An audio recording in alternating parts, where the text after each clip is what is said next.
The market town of Nuneaton, east of Birmingham, is the largest in Warwickshire, England. The area developed from its medieval roots into an industrial town centered around coal mining. Today, the community remains friendly and welcoming. On Friday, August 6th, 2021, 23-year-old Megan Newborough left her family home in Nuneaton at around 7:30 p.m. She told her mother, Elaine, that she had plans to meet someone, to go for a walk. She hadn't planned out the outfit that she would wear that night, nor had she put on any makeup. Her mother assumed that she was going somewhere and with someone with whom she felt comfortable leaving for a few hours. Most evenings was not at all unusual. Megan's father, Anthony, recalled expecting her to return home in just a couple of hours. But by 9:30 that night, Megan had not returned. Throughout the night, Elaine and Anthony continued to send messages through different platforms to their daughter. They knew that something was not right. By noon the next day, they reported Megan missing. Megan's mother, Elaine, recounted the last time she saw her, and she said she was leaving at 7:30. I remember leaving the kitchen and having the conversation. I said, "Be safe, you know." Megan's reply, she said, "I'll see you soon." Megan, or Meg, as she was affectionately known, was born on the hottest day of the year. In August 1997, she was to be the middle child to older sister, Claire, and then later, younger brother, John. The close-knit siblings grew up in the family home in Nuneaton. As a child, Megan developed two great loves, dancing and animals. She always had a pet, hamsters, rabbits, and eventually, her little dog, Frank. Her closest friends were the same school pals that she had grown up with. Beginning in preschool. As an adult, Meg was successful. At her work, she had a role in human resources at a brick manufacturing firm called Ibstock Bricks. Colleagues reported that Meg was widely known around the company as a helpful and kind person. Claire, Meg's sister, told police that Meg had left on that Friday night to meet with a romantic interest, 30-year-old Ross McCallum. The two had met at their work, where they were in different departments, Megan in HR, while Ross worked as a brickmaker.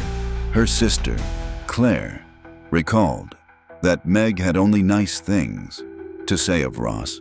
He would send her messages most mornings, saying, "Good morning, beautiful."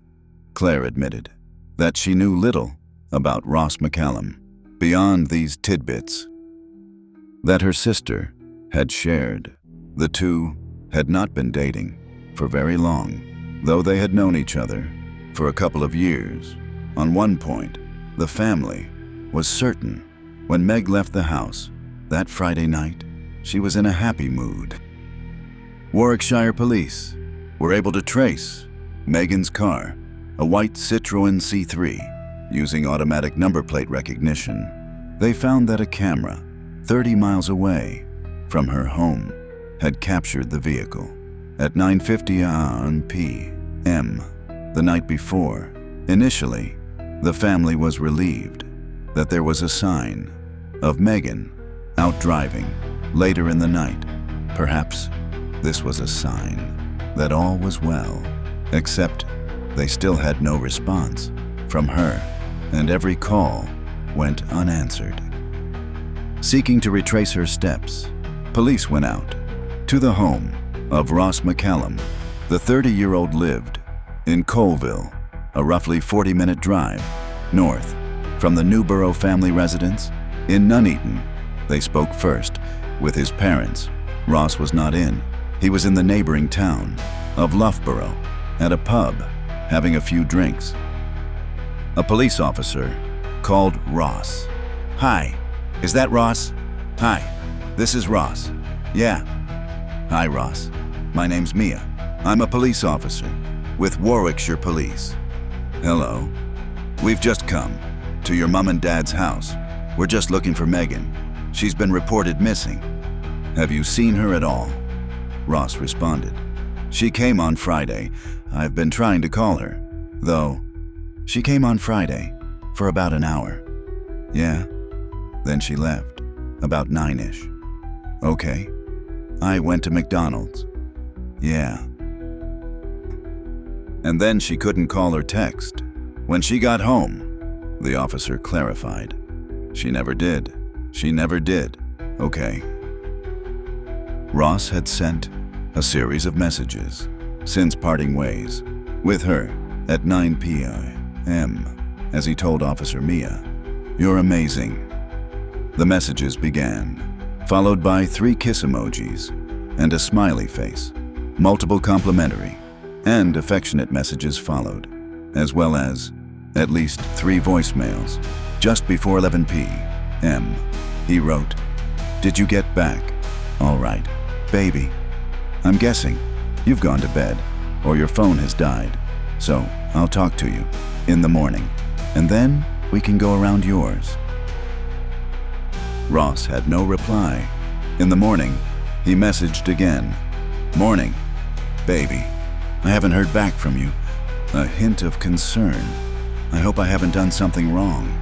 Still receiving no response, Ross messaged at 9:58 a.m. on Saturday. "Babe, I'm getting worried. You didn't message or call me last night or today. The plea, please respond, because I'm getting really worried about you."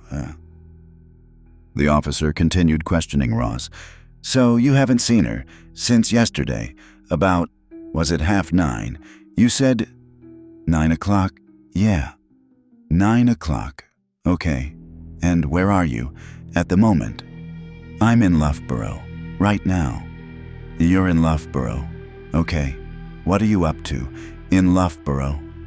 "Sorry. What are you up to in Loughborough?" "I'm just having a few drinks in Loughborough." "Oh, yeah. Okay. No worries." The officer asked about their relationship. "Are you in a relationship? You and Megan?" Yeah, well, it's been teenage with her. She's HR at work. I work with her." "Yeah. We've been seeing each other for about a month, and I'm supposed to go out of the house this weekend. My mom and dad are at the house. I'm supposed to be going around, but she never turned up today. I'm supposed to meet her at like 12 o'clock. "Right. And does she say anything of where she might be going or where she might be?" Ross mentioned her plans after leaving. "She said she was going to she's like going to McDonald's on her way home to get like a vanilla milkshake." "Yeah, that's it." He described his attempts to contact her. "I've sent her about. I'm trying to really creep her. I've sent her about 15 WhatsApp messages or something. She said she was going to call me when she got home or text me or something.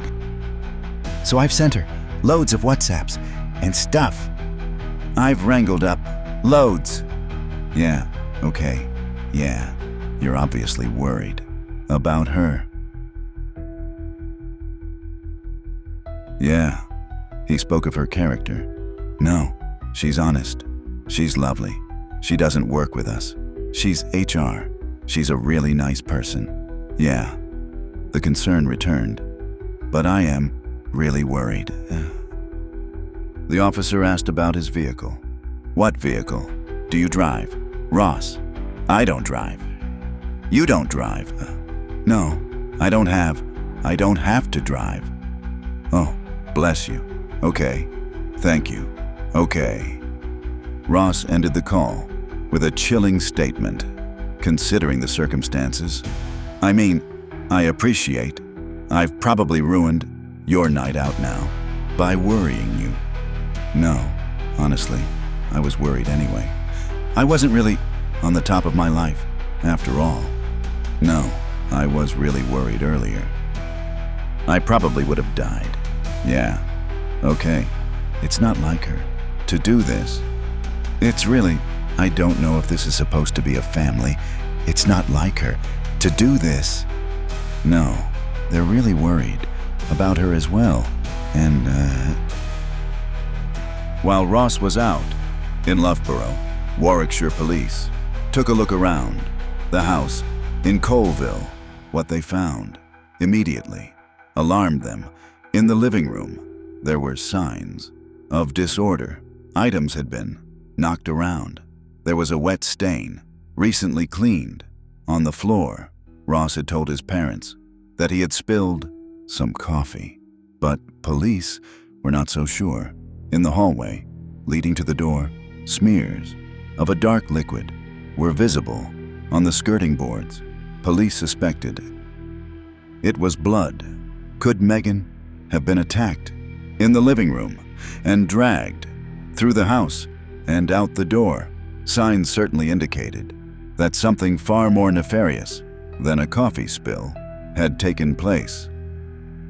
Following the discovery of a suspected crime scene inside the house, the Warwickshire police moved quickly. If Megan was still alive, they needed to locate her as soon as possible. Ross McCallum was tracked down and promptly placed under arrest under suspicion of kidnapping. The arresting officer informed him, "At this moment in time, we have reason to suspect your involvement in the disappearance of Megan Newborough, and as a result, I'm arresting you on suspicion of kidnap." The officer read his rights. "So you do not have to say anything. In my defense, you don't have to mention one question or something which you may later rely on in court. Anything you do say may be given in evidence." The officer prepared to handcuff him.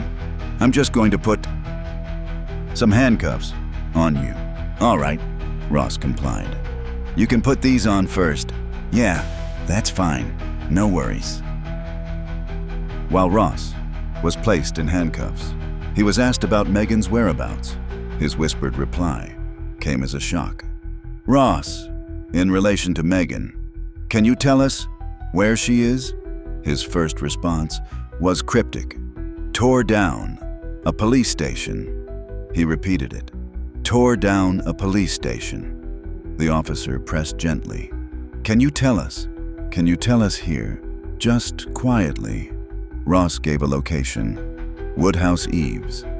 The officer sought clarification. "What is that?" It's a...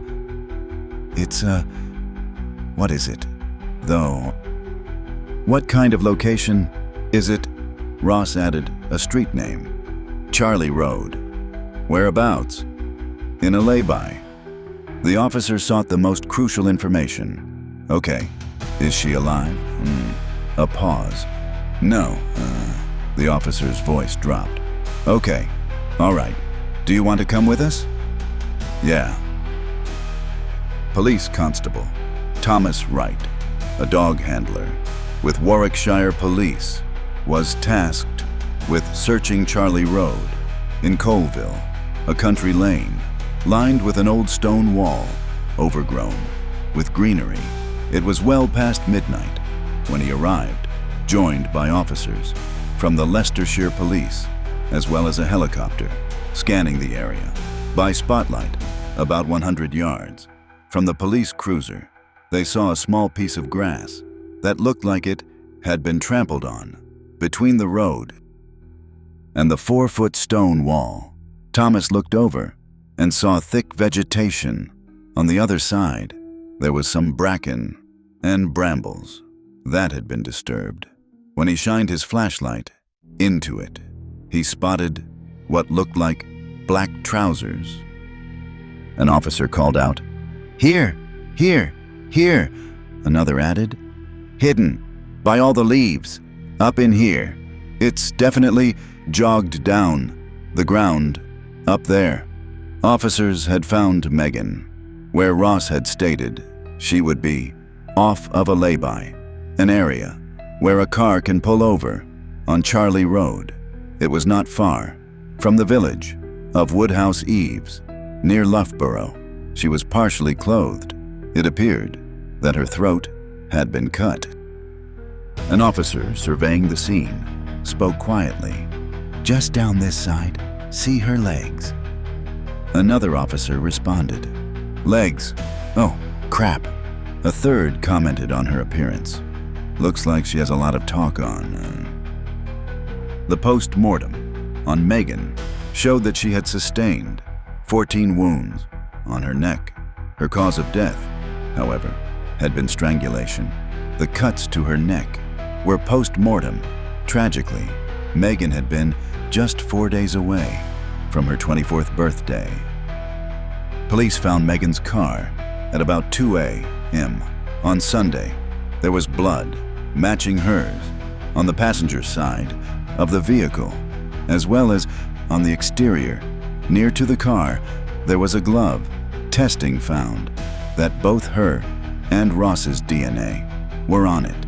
It was determined that Ross, who did not have a driver's license, had nonetheless used Meg's Citroën to carry her body out to the country lane and to dispose of evidence.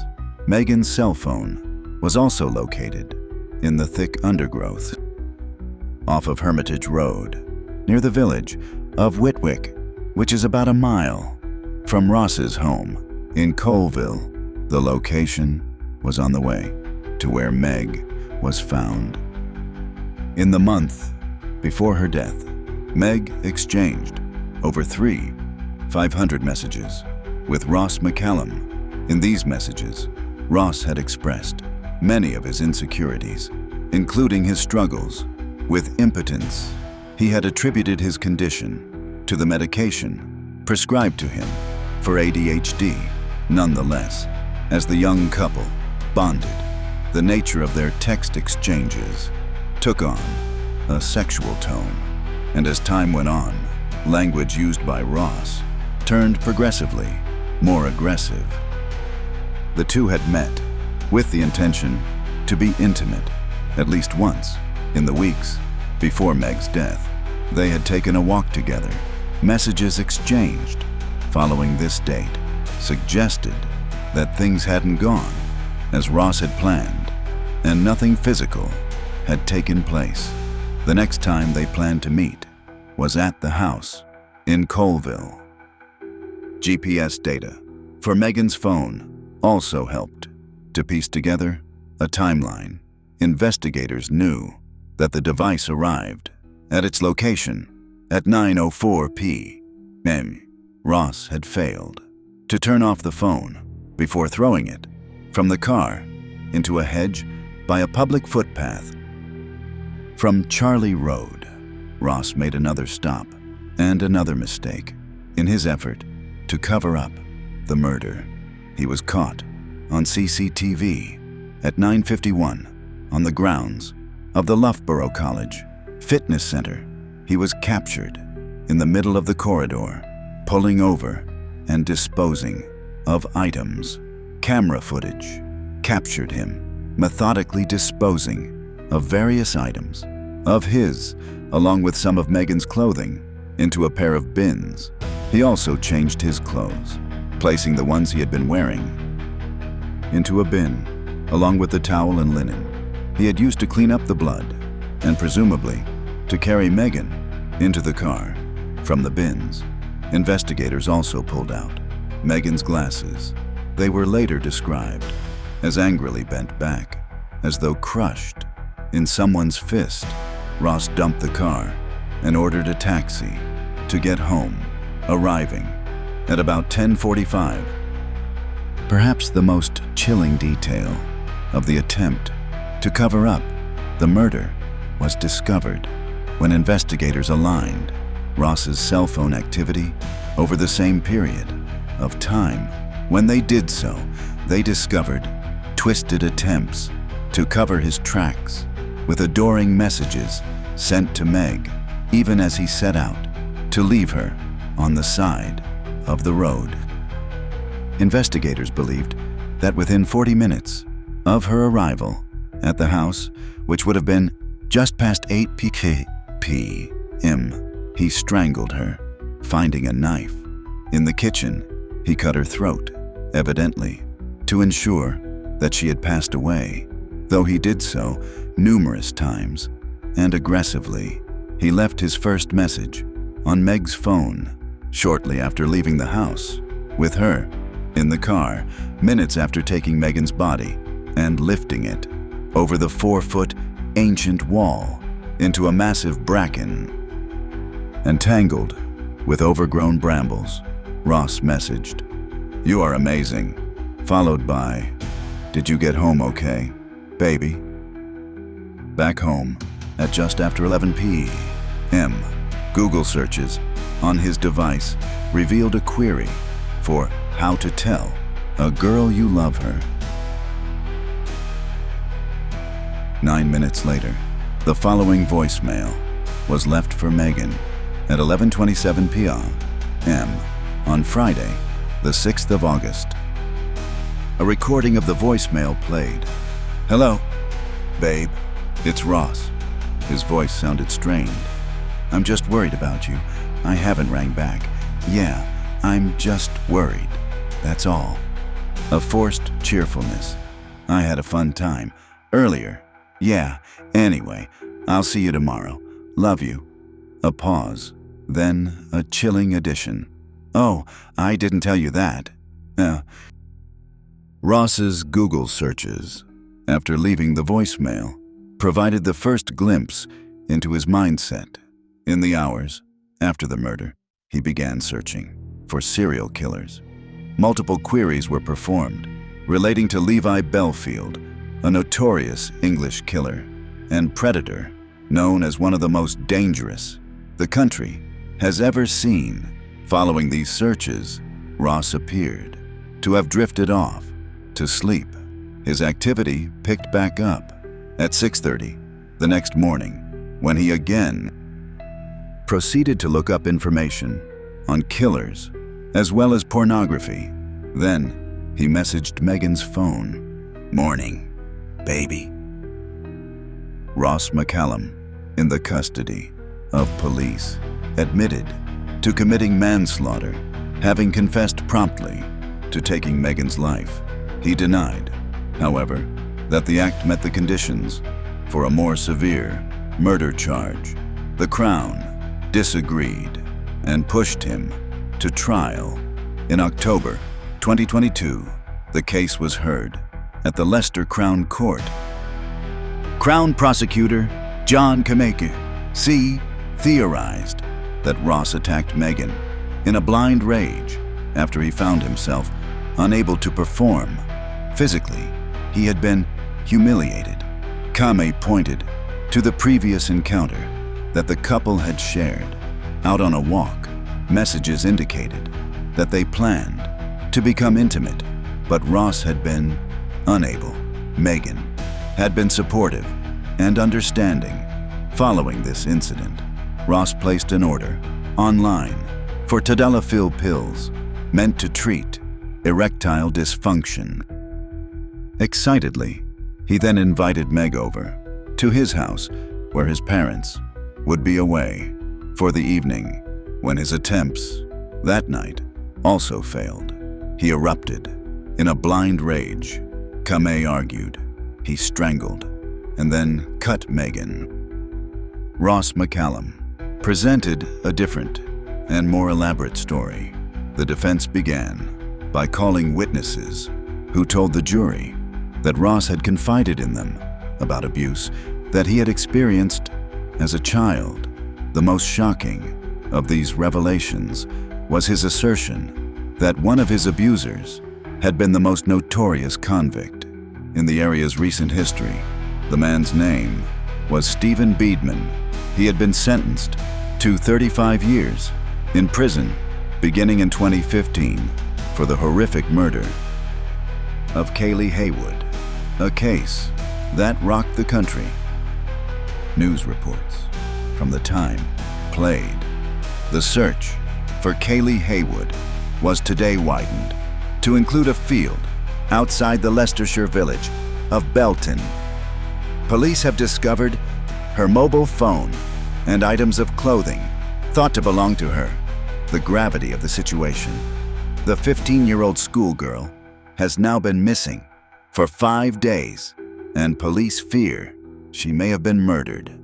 Details of that case were shared within a 2-week time span. Beadman's accomplice, Luke Harlow, made contact with 15-year-old Kaylee, exchanged over 500 Facebook messages, and convinced her to meet with him. His neighbor, Stephen Beadman, then killed her. That case was the topic of an award-winning documentary which explored the threat that online grooming posed to susceptible youths. Beadman died in prison from a heart attack years before Ross would take the stand and name himself as one of the killer's abuse victims. Ross claimed, on the night Meg came over, he lost control and attacked her after she tried to touch him intimately. The encounter triggered an episode of post-traumatic stress disorder, which he struggled with. Due to Beadman, he testified that when triggered, he couldn't help but strangle her. Ostensibly expressing remorse, Ross explained that Megan had been one of his few confidants. He told the jury that Meg was the first person he felt comfortable enough to really talk to. She gave him hugs, he said, and never judged him. Of the moment he claimed to snap, he stated, "I did back off, and she held me closer and said, 'Come here.' She was facing me, and I went forward." A chilling detail. I wasn't angry with her, though. That's the thing, he insisted. She's never done anything to make me want to hurt her. After a 6-week trial, it took the jury less than 90 minutes to convict Ross McCallum of murder. Megan's devastated family wept tears of relief as Judge Philip Head Casey passed the sentence.